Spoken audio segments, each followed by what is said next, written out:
another round of applause for Mr. Jet Madela. Good evening, everyone. Ako po si Janine Gutierrez, and it's such a pleasure to be hosting tonight's very prestigious event where we celebrate the visionaries, the storytellers, the dreamers, and the doers. All the extraordinary people who bring stories to life on the big screen. Magandang gabi, Eddies. Ako po si Jake Ejercito, and I am happy and excited to share the stage with these two very lovely and gorgeous co-hosts of mine here at the spectacular Marriott Grand Ballroom of the Newport World Resorts. And most importantly, I'm honored to be part of this event that celebrates the icons and the movers in the industry. Magandang gabi po sa inyong lahat. Ako naman po si Gabby Garcia, and I'll be one of your hosts for tonight's Eddies. Hindi lang talento ang ating bibigyang parangal. This evening is also dedicated to those who have pushed the boundaries and made a difference with their generous hearts and unforgettable contributions to our community. That's right. And so without further ado, ladies and gentlemen, we welcome you to the 7th Entertainment Editor's Choice. These ay nasa ika-7 taon na ngayong 2024 at ito ay pinagtitibay kada taon ng mga miyembro ng SPEED, the Society of Philippine Entertainment Editors.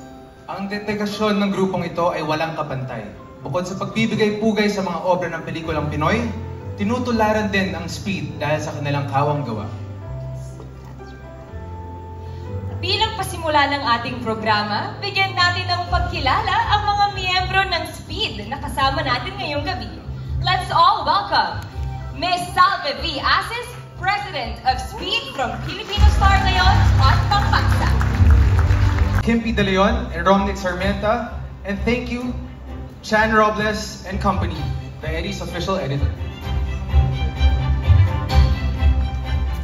At eto na, to officially begin the night, here is OPM icon Ms. Imelda Papin together with Jerry Olea of PEP to present the first set of awards. Once again, to all of this year's special awards recipients, let's give them another round of applause.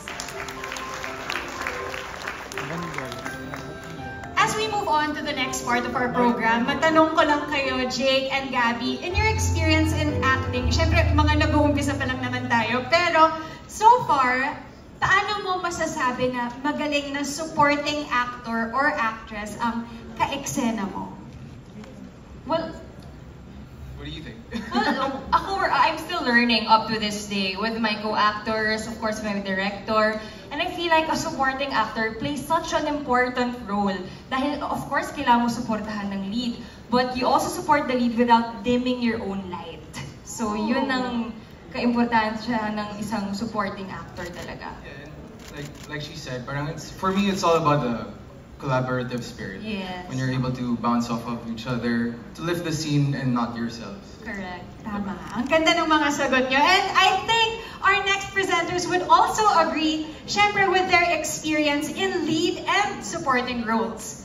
Presenting the Eddie's Choice for Best Supporting Actor and Best Supporting Actress, please welcome Elijah Canlas and Miss Nikki Valdez. Supporting Actress, please welcome the very talented Mr. Mon Confiado and our Joe Quirino Lifetime Achievement Awardee, Miss Corina Sanchez. It's between fantasy and reality. Kung minsan ang mga pelikula ang sumasalamin sa tunay na buhay at kung minsan, di ba, dinadala naman tayo mula sa tunay na buhay papunta sa ibang mundo. I agree, Janine. And for this movie magic to happen, it takes great talent and mastery of the technical aspects of filmmaking. To present the awards of our next categories, please welcome to the Eddies, versatile actor, entrepreneur, filmmaker, Mr. R.S. Francisco, and actor, singer, producer, James Reed. Thank you for that very entertaining performance. Sobrang galing nila and such a powerful number of one of the songs by the unkabogable box office superstar Vice Ganda. That's right, Janine. And speaking of iconic stars, deserve naman talaga ng mga icons natin in any industry to be flattered and appreciated for how they enriched our lives with their work. Tama. Kaya naman, to show our admiration for the icons of the entertainment industry, please welcome our presenter for the Icon Awards, the Honorable Lani Mercado. Eddie's Choice continues. Alam mo, Janine, na-amaze pa rin ako na nandito tayo ngayon sa Eddie's, you know, with the big crowd in front of us and with all our colleagues in the industry.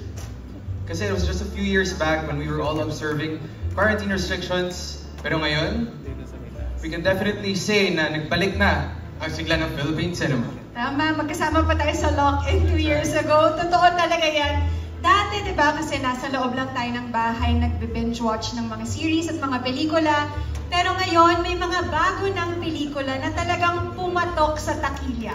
Bumalik na rin ang mga Pinoy sa lahat ng sinehan. Kaya naman masasabi nating bago mga bayani, ang mga nagtataguyod pa rin ng pelikulang sariling atin. This year, we celebrate these new box office heroes who played a crucial role in reviving cinema attendance significantly, helping our film industry bounce back. To present the Eddie's Box Office Heroes Awards, we have the Chairman and CEO of the Film Development Council of the Philippines, Direk Joey Reyes.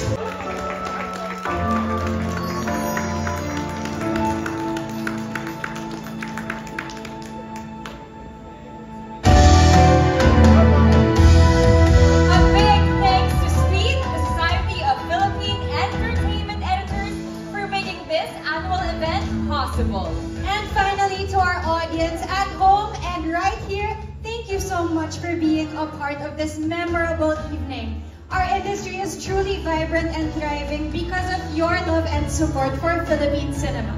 This has been your host, Janine Gutierrez. And I am Gabby Garcia.